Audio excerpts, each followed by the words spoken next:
시청자 여러분 안녕하십니까? 똑똑 여기는 인생상담소 김효정입니다. 오늘도 똑똑 여기는 인생상담소에서는 어르신들의 고민을 상담해드리는, 소개해드리는 시간으로 준비를 해봤습니다. 오늘 함께 하실 내용은요. 노인분이 학대를 받고 계시다고 노인을 돌봐주시는 센터의 직원분이 신고를 하셨던 사례하고요.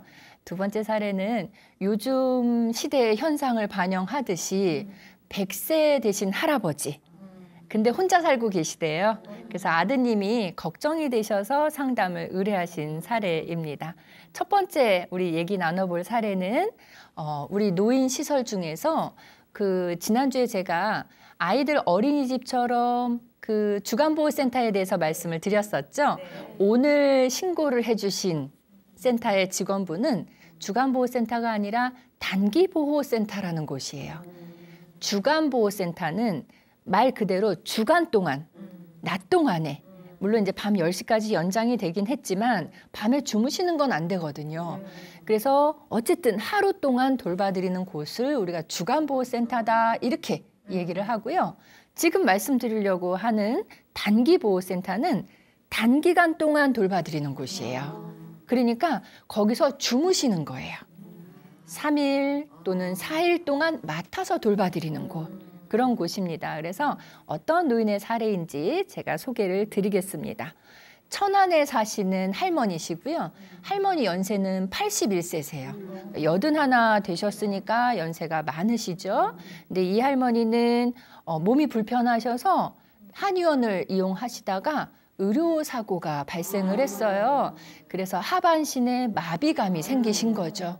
그래서 이 할머니 원래 친구분들도 좋아하시고 이루셨던 분인데 하반신이 이제 마비감이 생기시니까 바깥 활동을 잘 못하시게 되셨고, 이 할머님은 지금 남편과도 사별을 하셨고 슬하에는 딸만 한 명 있거든요. 그래서 딸이 어쩔 수 없이, 제가 왜 어쩔 수 없이라는 표현을 썼는지 이따가 들어보시면 아시게 되는데, 딸이 어쩔 수 없이 어머님을 돌봐드리게 됐어요. 왜냐면 자녀가 나밖에 없으니까 어머님을 일단 내가 모시고 돌봐드리는데, 할머니가 갖고 계셨던 돈이라든가 귀중품 같은 거를 할머니 입장에서는 너무 미안한 거예요, 딸에게. 내가 갑자기 이렇게 돼서 갑자기 생각지도 않았던 네가 나를 이렇게 돌봐야 되니까 미안해서 그 돈과 귀중품을 딸에게 다 주셨어요. 그건 이제 선물하듯이 주셨습니다. 그래서 이제 딸이 그거를 받았죠. 그리고 할머님이 이렇게 생활을 하시다가 이제 이 기간이 길어지니까 딸이 할머니가 원래 살던 집 있죠. 그 빈집도 딸이 처분을 했어요.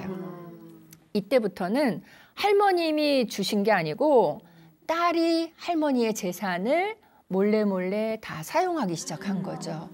그래서 할머니의 남아있는 재산도 딸이 다 갖게 됐고, 그 빈집도 처분해서 딸이 다 갖게 됐고, 물론 대외적으로 보여지는 명분은 내가 어머니 모시는데 이 돈을 쓸 거다 이거였죠. 근데 어머니 모시는 것도 잘하고, 그리고 이 돈도 뭐 적절하게 좀 수고의 대가로 썼으면 무리가 없었을 텐데, 어머님 모시는 거는 굉장히 소홀 그 이하로 하고 돈은 너무 본인이 챙겼기 때문에 문제가 됐던 거죠. 근데 이 딸에게는 캐나다에서 유학 중인 아들이 있었어요. 그러니까 이 할머니의 재산을 가지고 아들 공부시키고 유학비 대고 다 소모를 하고 있는 참이에요. 그리고 할머니에게는 언제 죽나. 계속 그런 식으로 구박을 했던 거죠. 근데 참 그래요. 우리가 원래 한 사람이 그러면 부부 중에 한 사람은 조금 미안해하면서 좀 이거를 완화시키려는 노력을 할 텐데 사위가 똑같았어요. 그래서 사위도 우리 어머님이 언제 돌아가시나 이렇게 늘 생각을 하면서 빨리 죽으라는 식으로 언어적인 학대를 계속 했던 거죠.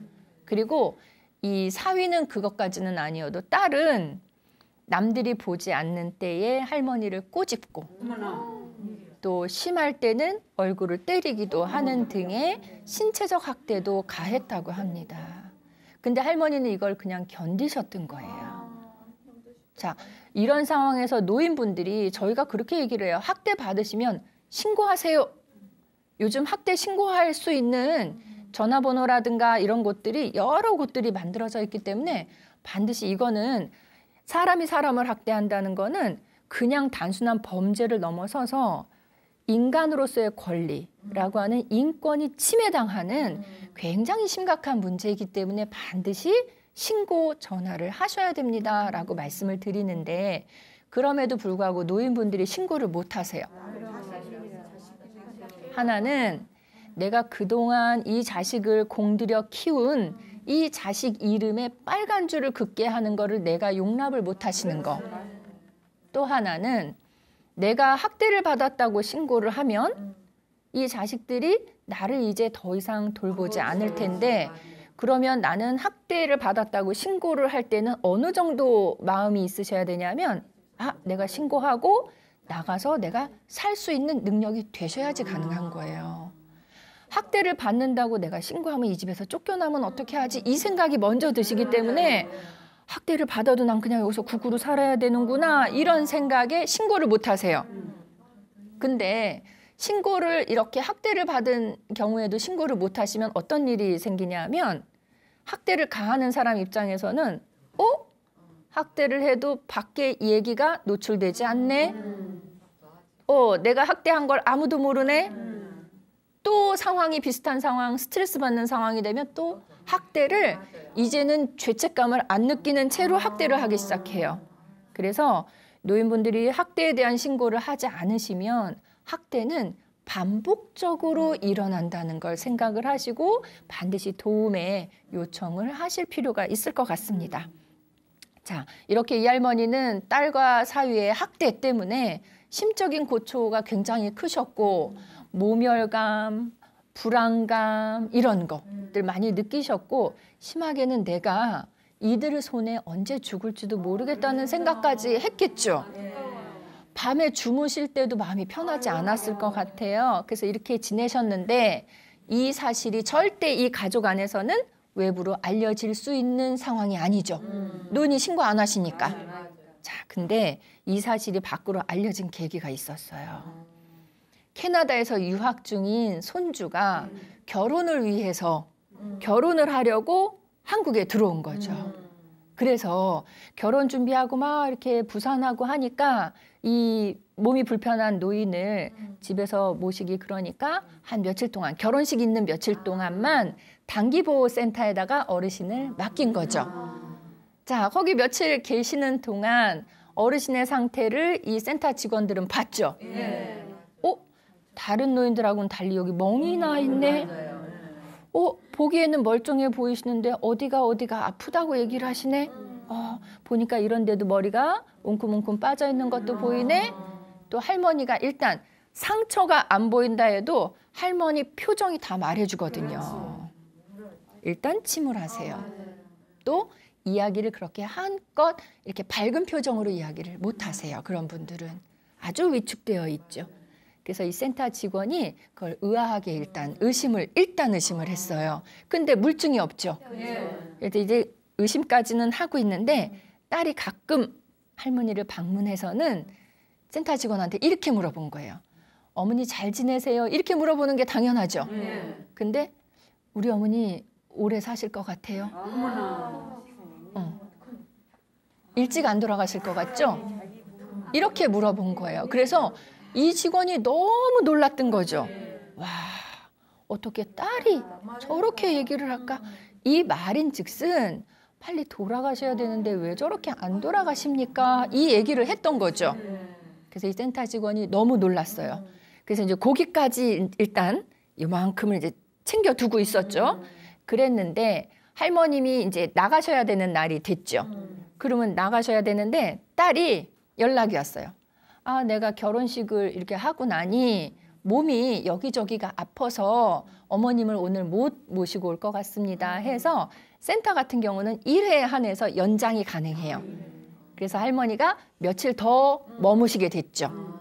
그리고 나서 드디어 센터에서 나오셔야 되는 날이 됐죠. 그러면 센터가 해드리는 거는 그 센터 안에서 돌봐드리는 일을 하는 거거든요. 근데 가족들이 와서 모시고 가야 되는데 안 왔어요. 그래서 결국 어쩔 수 없이 센터의 차량을 이용해서 할머님을 댁으로 모셔다 드렸습니다. 근데 차를 타고 가시면서 할머니 하신 말씀이 참 마음을 아프게 했어요. 내가 지금 살러 가는 게 아니고 죽으러 가는 거예요. 이렇게 말씀을 하신 거예요. 그러니까 이 센터 직원은 그동안 의심되었던 거, 딸의 행동, 모시러도 안 온 거, 이게 차곡차곡 모아놨던 게 이 할머니의 말로서 딱 결정이 된 거죠. 그래서 센터에다가 신고를 하신 거예요. 자, 이렇게 노인 학대가 요즘 우리가 많이 생겨난다고 얘기를 하죠. 노인 학대는 특성이요, 지속성이라는 특성이 있어요. 그 얘기는 학대가 한 번 일어났을 때 신고하는 경우는 거의 못 봤다는 얘기예요.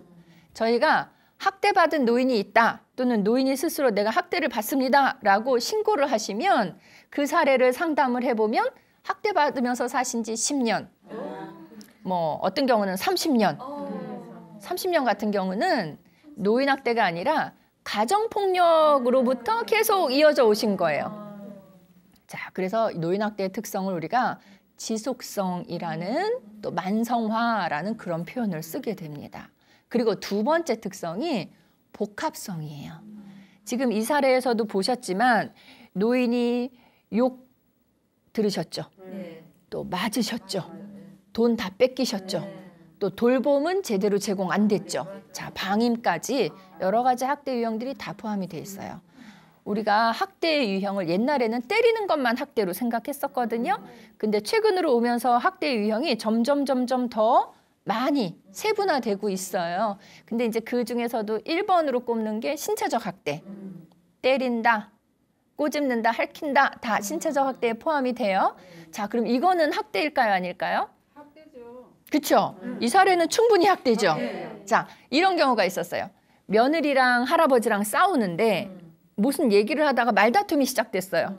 그래서 막 언성이 높아지는데 며느리가 아기 우유를 주려고 우유병에 이게 물 채우고 분유해갖고 이게 흔들고 있다가 이제 할아버지랑 시아버지랑 싸우는 중이에요. 그래서 싸우다가 화가 나갖고 할아버지는 여기 계시는데 이 우유병을 할아버지한테 던진 게 아니고 자기 옆쪽에 바닥에 화가 난다고 탁 던졌어요. 이것도 신체적 학대. 왜냐하면 우리가 흉기를 가지고 사람을 다치게 하지 않아도 휘두르기만 해도 공포감 조성이죠. 그래서 이 경우도 학대에 해당됩니다. 자, 그래서 선생님들이 알아두셔야 될 게 신체적 학대, 그죠? 그 다음에 두 번째는 언어 정서적 학대예요. 말로 학대하는 거. 아, 때리지는 않아도 정서적으로 굉장히 심하게 학대받는 거. 신체적 학대는 겉에 멍이 들지만 언어 정서적 학대는 마음속에 멍이 들어 있는 거라 낫기가 더 오래 걸려요. 자, 이 경우는요, 이 할머니의 경우는 이런 것도 했대요. 딸하고 사위가 친척들이 할머니가 갑자기 편찮아지셨으니까 병문안 오고 싶죠. 안부도 묻고 싶고, 그래서 친척들이 온다고 하면 절대 못 오게 했대요. 자, 그러면 어디에서 식사를 한번 대접할 테니 한번 이렇게 따님 요청해서 나오시죠. 절대 만나지도 못하게 했다고 합니다. 자, 가족이 노인에 대해서 친척이나 친지나 친구들의 방문을 못하게 한다든가 통화도 못하게 한다든가 하는 거는 엄연한 학대입니다. 그건 왜 그럴까 보면 학대 사실이 알려지니까. 그걸 감추기 위해서 친척들을 못 만나게 하는 경우들이죠. 자, 그래서 언어 정서적 학대는 말로 모멸감을 준다든가 협박하는 것도 다 포함이 되죠. 예, 그래서 우리나라 노인들이 언어적 학대 중에 뭘 제일 힘들어 하시는지 얘기를 들어봤더니 아유, 귀신은 뭐 하나 이런 말. 우리 왜 친구들 사이에서는 좀 농담하듯이도 가끔 하잖아요. 실수하면 아유, 귀신은 뭐해 이렇게 얘기를 하지만 그게 학대를 받는 노인 입장에서 들었을 때는 굉장히 힘들다는. 그렇죠. 그리고 노인들이 가족의 손에서 돌봄을 받으실 때에는 뭔가 이제 신체적으로 건강하지 않으시기 때문이죠. 근데 그래서 신체적으로 건강하지 않으셔서 뭔가 실수를 한다거나 하실 때 가족이 이렇게 얘기한대요. 한 번만 더 그러면 어디 딴 데 보내버리겠다. 그러면 이 노인은 조마조마하신 거죠. 그렇죠. 그래서 그런 부분들이 언어 정서적 학대에 포함된다고 보시면 돼요. 또 이런 것도 있습니다. 우리 지금 저하고 이렇게 같이 앉아서 이야기를 나누시는데 우리는 눈도 맞추고 이야기도 주고받고 하는데 한 집에서 노인과 함께 사는데도 노인을 사람 취급을 안 한대요. 즉 뭐냐면 외출했다 돌아오면 다녀왔습니다 우리 하죠? 그거 없어요. 밖으로 나갈 때도 다녀오겠습니다? 없습니다. 자, 노인을 마치 뭐처럼 취급하느냐? 이 테이블처럼. 우리 가구를 두고 의식하지 않죠? 그냥 저기에 늘 있는 가구 이 정도로 생각하는 거예요. 또는 벽에 걸려있는 액자. 그래서 이야기를 나누지 않는데요. 1년 동안 대화를 얼만큼 나누었냐고 하니까 몇십 분이 안 된다는 노인들이 상당히 많으세요. 이런 거 다 언어 정서적 학대라고 보시면 되겠습니다. 그 다음에 세 번째 학대가 경제적 학대예요. 옛날에는 경제적 학대가 그래도 좀 덜했어요. 최근으로 오면서 경제적 학대는 1위는 아니에요. 제일 많은 유형은 아니지만 최근에 급격하게 늘어나는 유형 중에 하나예요. 왜냐하면 노인분들이 예전에 비해서 재산이 좀 어느 정도 있으세요. 재산이라고 해서 이렇게 큰 무슨 뭐 집, 건물 이게 아니어도 우리나라 연금 제도가 있죠. 그래서 매달 들어오는 연금도 있으시고 또 우리 교육 받으시기를 돈은 좀 내 앞가림은 해야 된다 이렇게 생각을 하니까 자녀 입장에서는 그걸 알고 있다고 합니다. 그래서 경제적 학대는 이렇게 문구가 나옵니다. 당사자의 동의 없이 노인의 재산을 쓴다. 그거는 경제적 학대. 그래서 예전에는 이런 사례도 있었어요. 노인이 멀쩡하신데 정신적으로 이상하다라고 해서 정신병원에 든 거예요. 그리고 노인이 정신적으로 이상하니까 본인의 권리 행사를 못한다 해서 자녀들이 노인의 재산을 다 빼돌린 거죠. 그런 경우들도 있었습니다. 경제적 학대. 경제적 학대 이것도 들어갑니다. 부모의 재산을 빌려 쓰고 갚지 않는 거. 자, 우리 저기 어머니 돈 잠깐 빌려 쓰고 안 갚으신 분들 계시면 빨리 전화부터 하셔야 돼요. 얼른 갚겠다고. 왜냐하면 이게 왜 학대라고 얘기를 하는가 하면은요. 노년기가 되면 수입이 계속 생겨나는 기간이 아니죠. 그동안 모아놨던 돈을 잘 계획하에 잘 활용하면서 살아가시는 기간이기 때문에 그 돈을 빌려 쓴 다음에 갚지 않았다고 하면 노인의 생계가 어려워질 수 있다는 그런 논리죠. 그래서 어르신들께 빌린 돈은 바로바로 정확하게 갚아드리는 게 필요할 것 같습니다. 그 다음에 네 번째 학대가 방임학대예요. 방임학대는 노인에게 돌봄의 의무를 소홀히 하는 걸 다 방임학대라고 해요. 방임학대의 대표적인 예가 뭐가 있냐면 할머니가 아파요. 아픈데 가족들은 놀러 갔어요. 가족들이 놀러를 갈 수는 있어요. 근데 집에 아픈 사람을 의료적 처치를 안 해준 채로 갔다? 그럼 이거는 방임학대예요.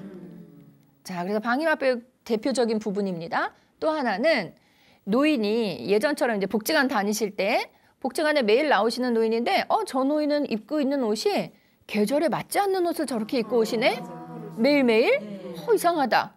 또는 세탁하지 않은 옷을 계속 입고 다니신다? 그럼 그거는 방임학대로 간주해요.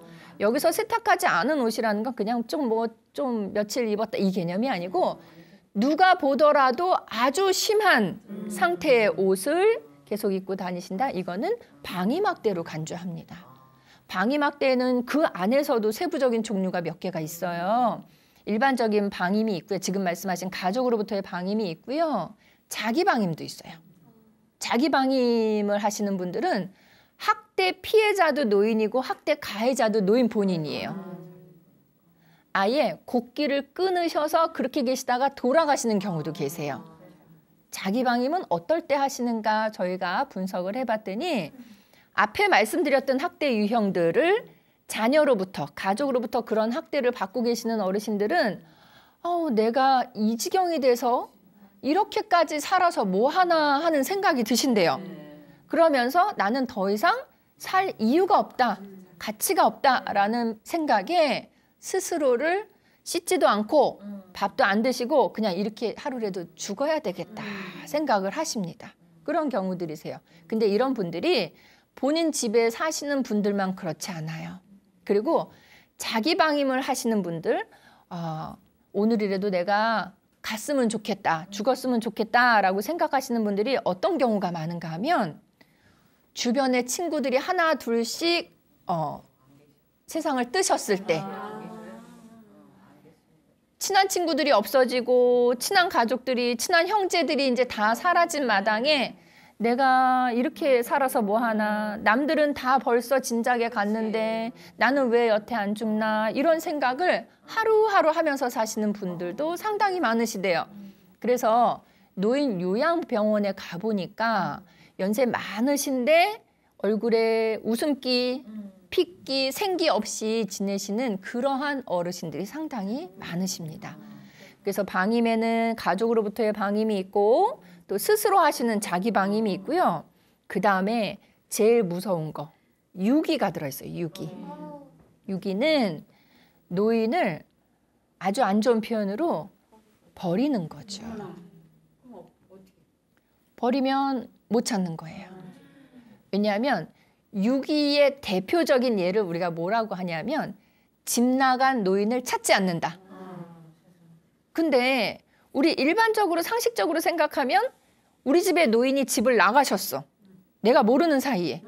그러면 찾으러 나가죠. 어머, 여기저기 수소문해서 찾죠. 근데 찾지 않아요. 집에 가봤더니 노인이 안 계세요. 근데 이 가족들한테 어머니 어디 계세요? 그랬더니 몰라요, 나가신 것 같아요. 있는 거죠. 자, 집 나간 노인을 찾지 않는다라고 제가 표현을 해드렸지만 그 내막을 알고 보면 진짜 노인이 집 나가신 경우도 있지만 가족들이 내다 버리고 나서 누군가가 어머님 어디 계세요 하면 몰라요, 나갔어요, 이렇게 대답하는 경우가 많더라는 얘기죠. 그래서 그런 경우는 유기. 그래서 우리 한동안 뭐 한 10년, 20년 전부터 TV 프로그램에서 노인분들이 동남아에 많이 버려집니다. 제주도에 버려지셨습니다. 이런 얘기들을 간혹 들으신 경우가 있을 거예요. 가족으로부터의 방임과 지금 마지막에 말씀드린 유기의 경우는 방임은 주로 이 어르신의 집 안에서 이루어지는 일들이고요. 유기는 이 어르신의 집 밖에서 주로 이루어지는 일들이라고 생각하시면 될 것 같아요. 이렇게 지금 말씀드린 노인학대 유형 신체적, 언어정서적, 경제적, 또 방임학대 4개를 말씀드렸는데 앞서서 제가 오늘 소개해드린 이 할머니 사례, 단기보호센터에 계시다가 진짜 가기 싫은 집을 끌려가듯이 가신 이 할머니 사례는 지금 말씀드린 4가지 학대 유형이 다 포함이 되어 있는 굉장히 복합적이고 중대한 그런 학대 사례라고 보실 수가 있겠습니다. 자, 이 센터의 직원분이 저희한테 상담 신고해 주셨죠? 네. 근데 원래대로 얘기하면 이 센터의 직원의 조치가 살짝 늦은 감이 있습니다. 원래 노인을 봤을 때 처음에 의심이 들었다고 했죠? 멍이 들어있고 그때 이미 신고를 했어야 돼요. 그래서 그런 게 있어요. 우리 노인복지법 안에 신고 의무자라는 항목이 있어요. 노인학대와 관련해서 노인복지시설에 종사하시는 분들, 또 재가센터에 종사하시는 분들, 노인 돌봄과 관련되는 일을 하시는 분들은 학대 사실이 의심되는 경우에 즉각 신고를 해야 된다. 신고를 하세요라는 권장사항이 아니라 의무예요. 그래서 이분들을 아예 타이틀을 신고 의무자라고 법에 명시가 되어 있어요.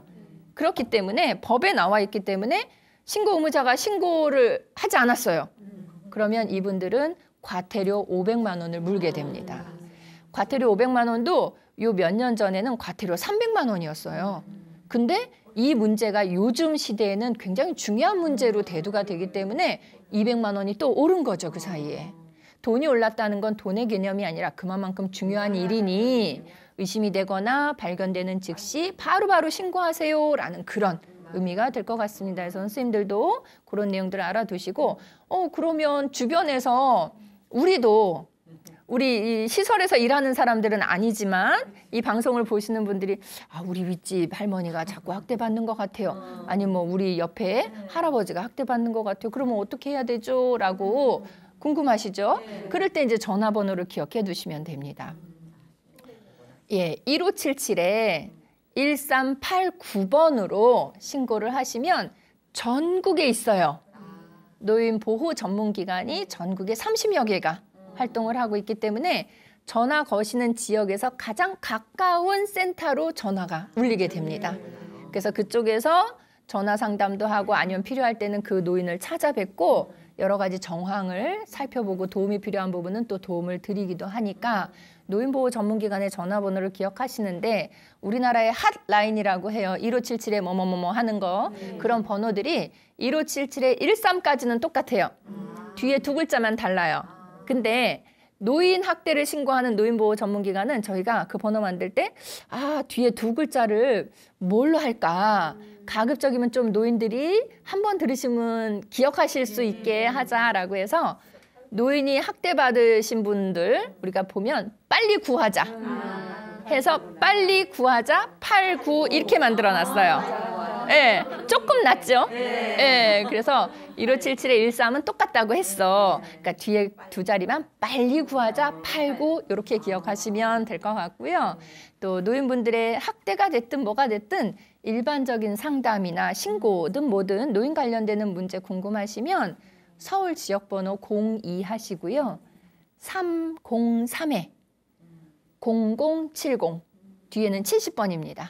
그렇게 상담 의뢰하시면 여러 가지 필요하신 정보나 도움들을 드릴 수 있을 것 같아요. 그래서 이런 노인 학대 사례에 대해서 한번 생각해 보시면 될 것 같습니다. 학대 받으신 노인들이 그러면 학대를 받았습니다. 가족으로부터. 그러면 노인들이 그 집에서 일단 나오시죠. 나와서 어떤 처치를 받으시거든요. 그럴 때 머무시는 곳이 쉼터라는 곳이 있어요. 쉼터는 우리 말 단어에서 보시면 알겠지만 거기서 생활하는 곳이 아니라 쉬었다 가는 곳이에요. 그러니까 이거는 장기 거주가 아니라 잠깐. 그래서 일시 보호의 개념인 거죠. 잠깐 쉬었다 가시는 곳. 그래서 노인들이 이제 쉼터에 기거하시면서 저희와 상담도 받으시고 또 치유도 받으시고 이렇게 하면서 이제 좀 치료가 되셔요. 그런 다음에 다시 집으로 가시죠. 그러면 그 가족들이 그렇게 얘기한대요. 아니, 그쵸? 딱 그 말씀이에요. 아니, 우리가 때렸다고, 우리가 학대했다고 신고할 때는 언제고 또 여기를 들어와? 이렇게 얘기를 하는 거죠. 그러면 노인은 갈 데가 없어요. 앞에서 말씀드린 것처럼 이러한 이유 때문에라도 노인들은 신고를 못하죠. 한번 나가면 다시 들어오기 어렵겠구나. 만약에 받아줬어요. 받아줬다 해도 불편하죠. 예. 그래서 저희 이제 노인복지하는 입장에서는 학대받은 노인들이 잠깐 쉬시는 곳이 아니라 오랫동안 그 이후의 삶을 누리실 수 있는 거처, 그런 시설을 마련해 주십사 하고 국가에다가 많이 제안을 했었고요. 그게 안 이루어지다가 지금은 생겨 있기는 해요. 근데 이제 쉼터에 계시다가 쉼터에 한 2, 3개월, 최대한 해도 한 2, 3개월 계시면 원래는 이제 나오셔야 되거든요. 근데 이제 여러 가지 상담하고 저희가 파악을 해서 필요하신 분들에 한해서는 시설로 모셔서 그곳에서 또 생활하실 수 있도록 그렇게도 또 배려를 해드리고 있습니다. 그래서 너무 학대가 받으시면 학대 때문에 힘들어 하시면서도 내가 어디 가서 살 수 없어. 그나마 여기서라도 있어야 그래도 먹여주고 재워주니까 여기 있어야지 이렇게 생각하실 게 아니라 반드시 사회적인 그런 도움을 받으시길 바랍니다. 예전에는 노인학대와 관련된 부분이 법에 명시되어 있지 않았어요. 그러니까 우리가 노인학대 관련되는 내용이 지금 현재는 노인복지법 안에 들어있어요. 근데 그 노인복지법 안에 들어간 것도 2004년도에 처음 들어간 거예요. 그러면 2004년 이전 법에 들어가 있지 않았을 때와 2004년 이후 법에 노인학대가 명시된 이후는 천지 차이가 된 거죠. 어떻게 다르냐면 어떤 문제가 법에 들어갔다. 이거는 더 이상 개인적인 문제로 놔두지 않겠다. 이거는 사회적인 문제다. 국가가 나서 주겠다. 이런 개념이에요. 그래서 2003년 이전에는 노인이 저 학대받았어요 라고 신고했을 때 할머니 가족끼리 그냥 좋은 게 좋은 거라고 그냥 잘 풀어보세요 이렇게 얘기했어도 가능했던 거예요. 근데 2004년 이후에는 이제 법에 딱 들어가 있으니까 이제는 할머니 가족끼리 좋은 게 좋은 거라고 잘 해결해 그 구속돼요 이제. 그래서 이제는 노인들이 학대를 받으시면 법적으로 보호를 받으실 수 있어요. 그러니까 너무 힘들게 견디시는 것만이 제일 베스트는 아니시니까 주변에 도움을 요청하시면 좋을 것 같습니다. 그래서 이런 정보도 노인분들이 알고 계셔야 좋을 것 같죠? 또 하나는 아까 전화번호 2개를 말씀드렸잖아요. 근데 뭐 1577-1389도 나는 기억하기 어렵다. 또 303-0070도 나는 기억하기 어렵다. 왜냐하면 숫자가 많으니까. 다 필요 없고 112에다 신고하시면 됩니다. 예, 그냥 수사기관에 신고를 하시면 수사기관이 알아서 적절한 센터로 연결을 해드립니다. 예, 그래서 그렇게 도움을 요청하시면 도움을 받으실 수 있을 것 같습니다. 2번째 사례는 조금 이거보다는 나은 사례를 제가 준비해 봤어요. 나은 사례가 맞을까요? 우리 이제 평균 수명이 얼만큼이냐 이런 얘기 많이 하시잖아요. 선생님들은 몇 살까지 사실 것 같으세요? 우리 세대를 가늠하시면 80세. 요즘은 평균 수명이 80이 넘어요. 그러니까 선생님 소박하신 말씀이세요. 응. 아까처럼 치매 나오고 그러면 아, 그렇죠. 그러니까 포인트는 유병장수 말고 우리 무병장수 하고 싶은 거예요. 그렇죠? 예, 맞아요. 그래서 요즘 어르신들이 오래 사신다. 100세가 넘게 사시는 분들이 늘어났다. 이렇게 얘기를 하죠. 그래서 2018년 기준으로 하면 4,000명이 넘으세요. 100살 넘은 노인이 우리나라에. 예. 근데 지금쯤이면 5,000명, 뭐 6,000명 이렇게 넘어났을 거예요. 근데 100세 넘은 노인분들이 4,000명이 넘고 5,000명, 6,000명이다 하는 것도 우리 놀라셨는데 더 놀라운 사실은요. 매해 90살을 넘어가는 노인이 4,000명씩 증가하고 있어요. 그러니까 인구 고령화가 이제는 이미 시작돼서도 저 위로 무르익은 단계라고 보시면 될 것 같아요. 그래서 이번에 소개해드릴 사례는 자그마치 100세 할아버지예요. 연세가 100살이세요. 근데 지금 연세가 100살이십니다 했더니 어머나 하셨죠?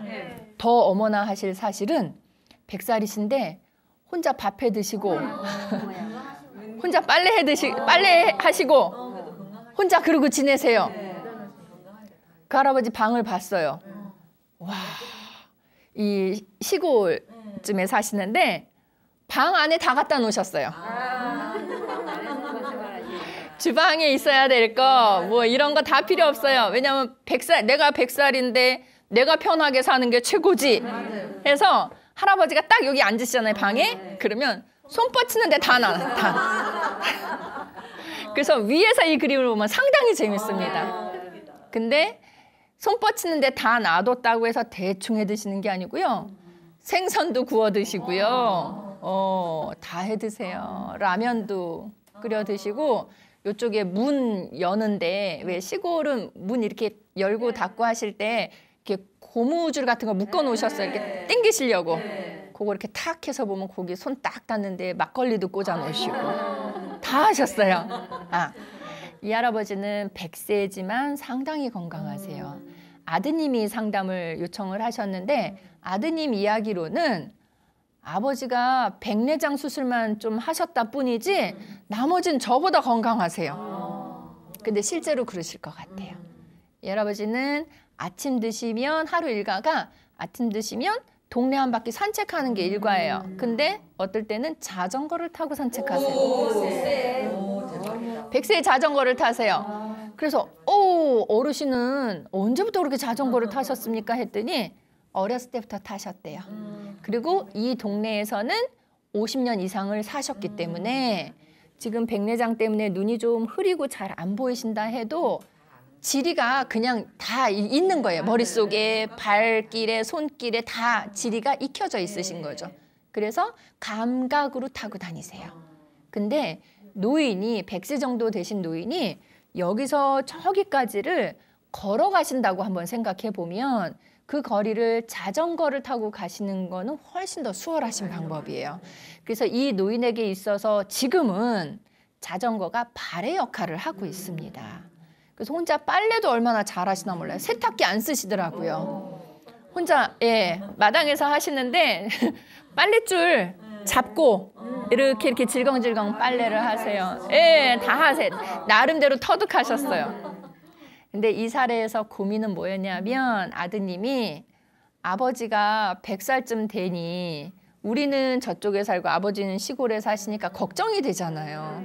그래서 아버지 우리 집에 와서 사세요 라고 할아버지가 80세 넘어가실 때부터 부탁을 한 거예요. 근데 할아버지 말씀을 들어보니까 나는 안 가요. 감옥살이 하는 것 같아요. 이렇게 말씀을 하시는 거죠. 그래서 할아버지는 지금껏 자유롭게 혼자 사시고 계시는데 그래도 딱 기점이 100살이 되시니까 아들들 입장에서는 너무 걱정이 돼서 우리 아버지가 어떻게 하면 우리 집에 와서 사실 수 있을까요? 제가 우리 집을 하도 거절을 하셔서 우리 집 싫으시면 동생네 집에 가시라고까지 얘기를 해도 아버지가 싫다 그러신대요. 자, 그래서 이거 어떻게 합니까? 라고 얘기를 하시는 거예요. 근데 저는 그렇게 생각해요. 지금까지 오랜 기간을 혼자 살아오신 어르신이라면 이 생활이 편하신 거예요. 그리고 더더군다나 농촌에서 생활하신 어르신들이 서울에 오셔서 적응을 잘 하시는 분은 제가 지금까지 20몇 년 상담하면서 딱 한 살 해봤어요. 나머지는 다 싫다고 하세요. 그러니까 갑갑하신 거죠. 그리고 뭐 작든 초라하든 내 생활 공간은 내가 할 거리들이 많이 있죠.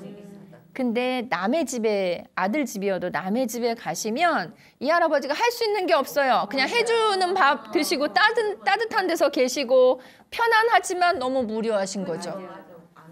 그래서 이 할아버지가 안 오고 계셔서 아들들의 걱정이 이만저만이 아닌 그런 상담이었어요. 어떻게 해야 될까? 되게 걱정이 되죠. 제가 생각에는 이 사례에서는 아버님은 아버님대로 존중을 해드리는 게 필요할 것 같아요. 그런데 존중해드리지만 좀 불안하죠. 그래서 다양한 안전장치를 마련하면 좋겠다는 생각입니다. 그렇죠? CCTV 같은 거 요새 설치하면 우리 아버지 뭐 하고 계시네? 전화해갖고 아버지 하루 종일 누워 계시면 안 돼요. 할 수 있겠죠? 그런 것도 좋겠고 또 농촌 지역이나 시골 같은 데는 보건소들이 또 역할을 많이 해주시잖아요. 그래서 보건소에 특별히 또 연락을 취하셔서 우리 아버님 댁도 정기적으로 좀 방문을 해주십사 이렇게 말씀을 드려놓으면 좋을 것 같아요. 또 하나는 요즘 우리도 많이 이용하는 것 중에 음식이 다 만들어진 음식들 많이 나오죠. 그런 부분들 왜 데워만 드시면 되는 것 그런 것들을 택배로 해서 아버님 댁에 정기적으로 좀 보내드리는 것도 좋을 것 같고요. 또 하나는 제가 요거는 참 필요한 것 같아요. 아버님 사시는 곳 그 동네에 뭐 먼 친척분도 좋고요. 아니면 바로 옆집이나 옆에 집도 계시고 그런 분들에게 아버님을 각별히 좀 부탁을 해놓는 거예요. 그런데 그냥 부탁하지 마시고 매달 소정의 비용을 좀 입금을 해드리세요. 그러면 이분들이 조금 나의 일이다. 마음가짐이 달라요. 물론 돈 때문에 하는 건 아니지만 그래도 돈을 좀 수고료를 받으시면 더 신경을 쓰실 수가 있거든요. 그래서 이웃이나 친지 분들에게 조금 감사하다는 표시를 하시면서 아버님을 하루에 한 번 또 뭐 이틀에 한 번씩 좀 찾아뵈 주시도록 별거 아니잖아요. 가서 그냥 이렇게 안부 인사 몇 마디 나누고 오시면 되니까 그런 얘기 정도는 우리 충분히 하실 수 있죠. 그래서 이제 그런 걸 좀 부탁을 해드리고 요즘 그런 게 있어요. 독거노인 지원센터라는 곳이 있어서 독거 어르신들을 찾아뵙는 그런 사업을 하고 있어요. 독거노인 지원센터에도 신청을 하셔서 아버님 댁을 그 전담 사회복지사랑 그런 생활 지원사 분들이 정기적으로 방문하실 수 있도록 이렇게 하시면 좋을 것 같아요.